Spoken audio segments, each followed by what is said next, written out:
Assalamualaikum warahmatullahi wabarakatuh. Kembali berjumpa dengan saya Mawar Rusilia dalam acara Serba-Serbi Ramadan Sultra TV Talkshow Religi. Dan alhamdulillah hari ini ada tamu istimewa yang sudah hadir di studio kita. Tidak lain tidak bukan pimpinan atau branch manager Bank Syariah Indonesia cabang Silondae. Yang di sebelah kiri saya, coba kameranya ke sebelah kiri. Alhamdulillah. Assalamualaikum Kang Eka. Waalaikumsalam. Saya panggil beliau ini Kang Eka. Kenapa? Karena kami sama-sama berasal dari tanah Pasundan yang ditakdirkan Allah untuk merantau beberapa saat di Sulawesi Tenggara, di kota Kendari. Gimana kabarnya Kang Eka hari ini? Alhamdulillah sehat, semangat Ramadan, awal Ramadan membawa berkah, tidak ada alasan Ramadan untuk menurunkan kinerja kita. Masya Allah, tepuk tangan dulu dong, luar biasa. Baru saja kita membuka awal bincang santai kita, ternyata sudah memberikan energi yang sangat positif, tidak hanya untuk saya tapi juga untuk pemirsa Sultra TV di rumah. Nah, yang istimewa Kang, kenapa dari tim itu ingin mengundang Kang Eka hari ini, karena tentunya kita ingin memberikan edukasi. Siap. Ya, kemudian juga mensosialisasikan ya pentingnya kita paham tentang perbankan syariah ini, betul. Karena apa? Karena selama ini tentunya kita masih dibingungkan. Apa sih perbedaan bank konvensional dengan bank syariah gitu ya?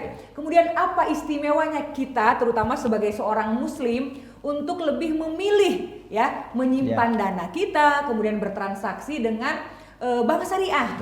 Tentunya yang akan menjawab pertanyaan-pertanyaan kita selama ini yang masih mengganjal, kemudian belum tuntas jawabannya, akan dijawab langsung oleh pakarnya, tidak lain tidak bukan oleh Kang Eka sendiri. Insya Allah. Baik, jadi pertanyaan yang pertama ini ya, yang selalu menjadi mungkin pertanyaan umum ya, tetapi ini masih sering terus ditanyakan sama berulang iya, sama masyarakat Kota Kendari khususnya, yang ingin tahu perbankan syariah. Ya. Dari katanya saja sudah syariah gitu ya. Mungkin orang bertanya-tanya, oh mungkin ini bank khusus orang muslim saja. Betul. Ya kan? Kira-kira misalnya ada teman saya yang non muslim, kemudian ingin menabung atau ingin bertransaksi di perbankan syariah, itu boleh atau tidak, dan mungkin Kang Eka bisa lebih jelas mempresentasikan kepada pemirsa Sultra TV di rumah. Boleh nggak sih non muslim nabung di bank syariah? Silakan. Baik, terima kasih Teh. Assalamualaikum warahmatullahi wabarakatuh.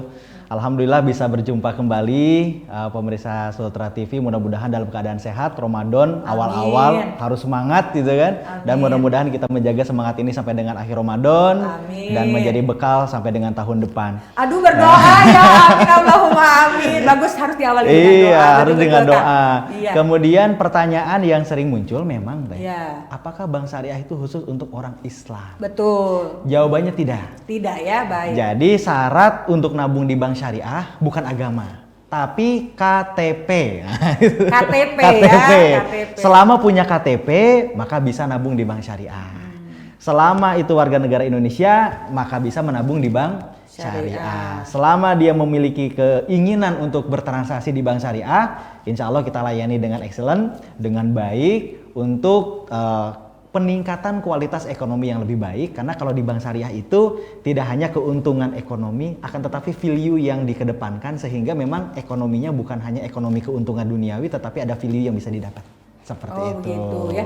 Tapi mungkin ya, ketika kita seorang muslim pasti bertanya dong, kita itu selalu based on dalil gitu ya. Baik. Based on sesuatu yang meyakinkan kita gitu. Betul. Kemudian jangan sampai masyarakat yang awam, terutama saya juga, masa sih orang non muslim boleh nabung di bank syariah? Betul. Boleh nggak sih orang muslim misalkan bertransaksi jual beli atau melakukan transaksi-transaksi perekonomian begitu ya dengan orang non muslim gitu? Boleh nggak sih? Karena ini Ramadan ini ya, banyak juga pertanyaan-pertanyaan seperti itu. Janganlah, dia kan non muslim, kalau selama ada muslim kenapa kita harus bertransaksi dengan Nah, Kang Eka tentunya sebagai pimpinan atau branch manager BSI Apalagi yang saya tahu beliau ini seorang sarjana hukum Islam. Nah, paham dong dalil-dalilnya seperti apa yang akan semakin menguatkan kita ketika kita melakukan perkara-perkara gitu ya, yang mungkin akan lebih kuat kalau kita punya dalil. Silakan Kang. Terima kasih Teh, luar biasa ini. Pertanyaannya seperti sidang tesis. Jadi apakah kita bisa bertransaksi dengan non-muslim? Gitu. Bisa. Dalilnya apa? Rasulullah SAW itu sering bertransaksi dengan non-muslim. Beliau menggadaikan baju besinya kepada seorang non-muslim. Oh, ada dalam riwayat seperti betul. Itu ya. Kemudian di Madinah pun waktu itu tidak semuanya orang muslim, banyak non-muslim juga, tetapi para sahabat bermuamalah seperti biasa dengan saudara-saudara kita yang non-muslim. Jadi kesimpulannya, untuk bertransaksi muamalah atau transaksi ekonomi dengan siapapun boleh. Gitu kan?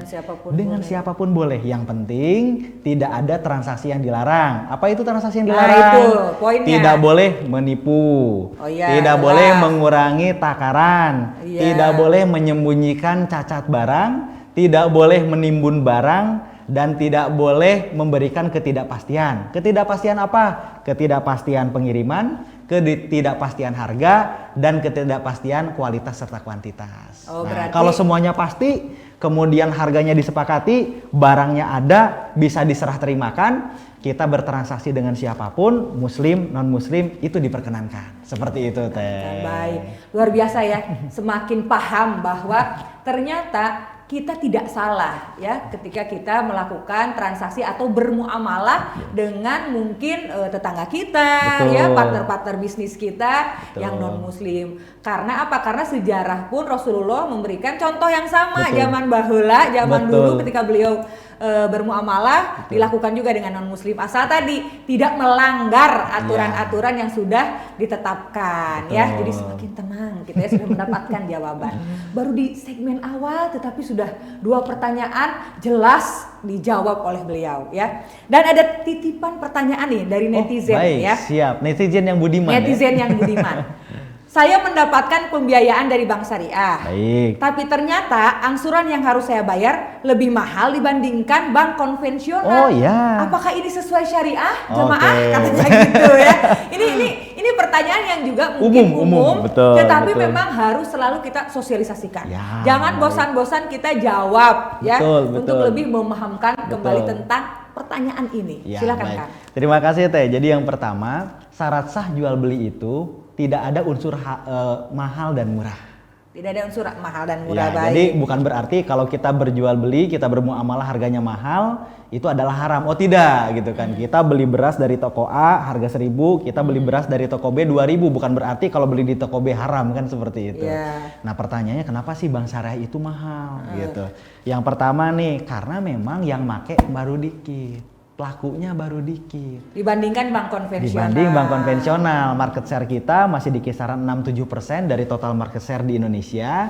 Terus gimana dong biar bank syariah murah? Yuk kita transaksi di bank syariah. Gitu.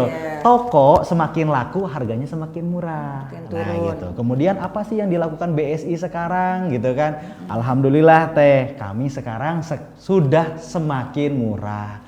Loh, indikatornya apa? Silahkan Bapak Ibu, kawan-kawan itu sekalian datang ke BSI.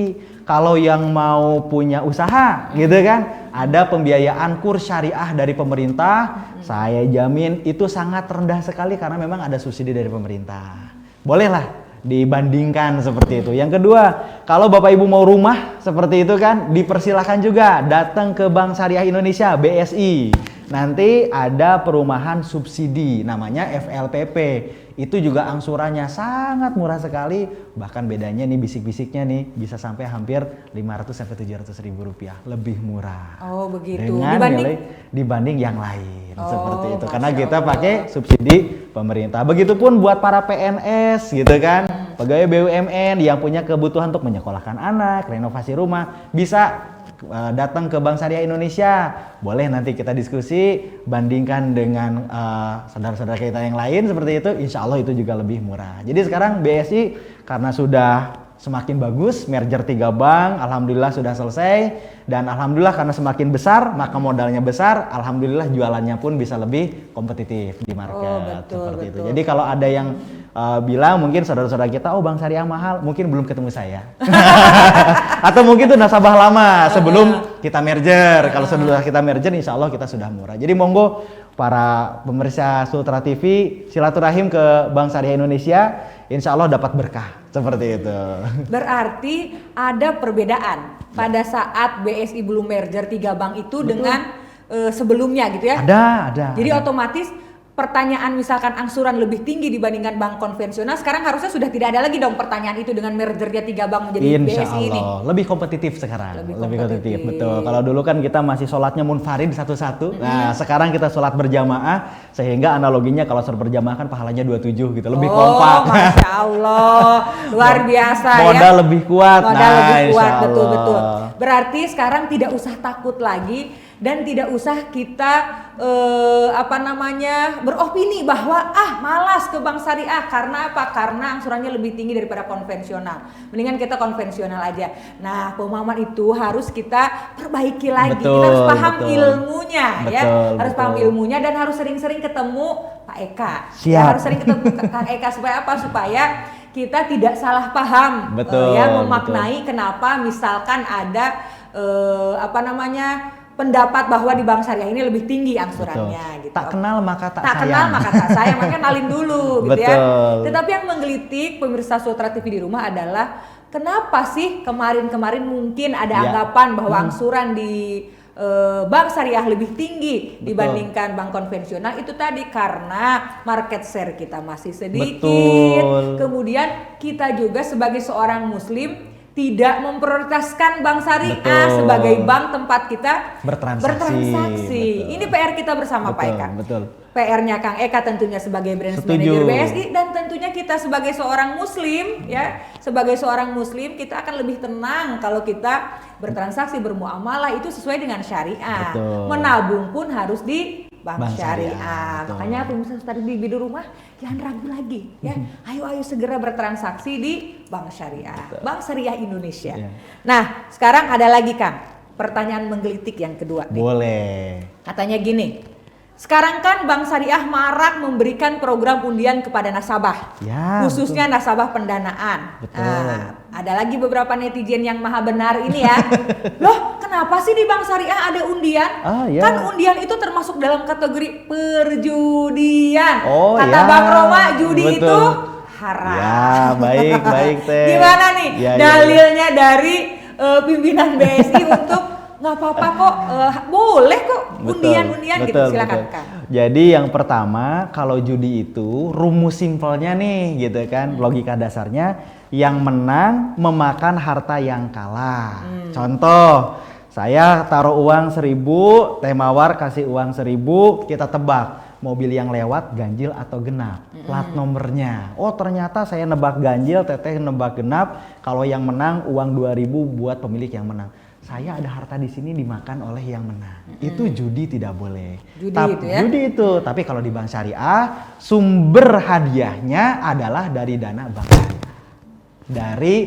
Sudah diposkan oleh bank syariah sehingga semua nasabah yang nabung dananya tidak diambil sedikit pun untuk membeli hadiah undian tersebut, sehingga tidak ada unsur perjudian di sini. Karena itu memang kami mau menyediakan dana, menyediakan hadiah, tapi kalau semua dikasih kan nanti rebutan. Ayo kita undi saja tanpa mengurangi hak nasabah sedikit pun. Tidak ada yang dirugikan tidak nasabah, ada yang dirugikan seperti itu. Jadi itu diperbolehkan karena tidak ada hak harta nasabah yang diambil. Begitu. Nah, ini kenapa ini harus dibahas? Karena baru-baru ini, bukan baru-baru ini, sangat viral dan masih sangat viral juga bagaimana beberapa Crazy Rich-nya yang kemarin viral memperlihatkan kekayaannya, harta bendanya masih muda, udah miliaran, ratusan miliar, tetapi ternyata usut punya usut itu karena perjudian, ya kan? Makanya memang di dunia ini nggak ada yang instan, semuanya perlu ikhtiar, kerja keras, baru kita akan mendapatkan hasil yang maksimal sesuai dengan hasil kerja keras kita. Kalau kita misalkan santai-santai dalam waktu sekejap kemudian kita sudah mendapatkan uang banyak, itu sudah tidak masuk akal gitu ya. Dan betul ternyata apa yang terjadi, yang kemarin viral itu masuk dalam kategori perjudian. Dan alhamdulillah jangan khawatir, kemarin netizen yang titip pertanyaan, Bang Mawar titip ya kalau ada pimpinan Bank BSI, ih kok ada sih undian di Bank BSI itu kan judi. Nah, itu jawabannya. Selama nasabah tidak ada yang dirugikan, dananya diambil dari pos yang memang disiapkan oleh BSI, maka itu menjadi perkara yang halal. Ya, tenang. Kalau menang undian di BSI, nggak usah dikasihin orang, itu halal. Yang penting dikeluarin zakatnya, sedekahnya gitu kan. Iya, jangan lupa kewajiban kita mengeluarkan zakat dari undian atau hadiah yang kita dapat dari BSI. Ya, itu tadi pertanyaannya dan sudah dijawab dengan sangat jelas. Nah, sekarang kita berbicara tentang peran perbankan syariah di perekonomian Indonesia.